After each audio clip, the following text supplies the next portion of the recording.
ច័ន្ទជោគជ័យឃុំអូបីជាន់ខ្មែរអើយក្រោកឡើងរស់រាន់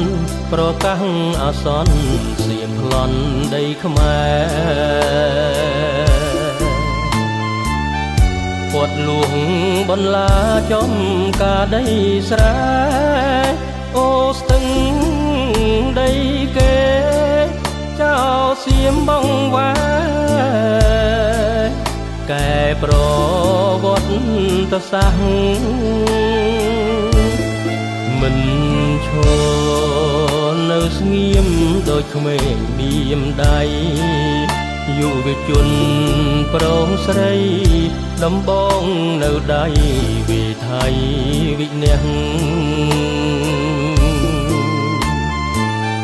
កុំថាឡើយលួងបនឡាពេញពីងរួមគ្នាវាយគៀងចោលសៀមនិរះដោយដៃកូនខ្មែរទួងកាយលហិតលហើយថ្ងៃត្រូវទឹកភ្លៀងយុបនាំគ្នាយាមចំការដីស្រែ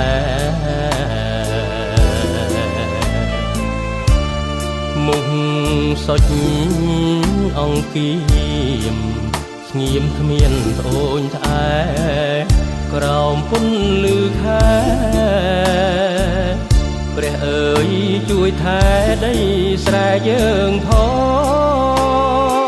ងចៅសៀមគុំរងឆ្មក់ចូលលាក់ខ្លួនហូមបឹងត្រគួនខ្មែរដាស់អង្រួនញាតិមិត្តប្អូនបង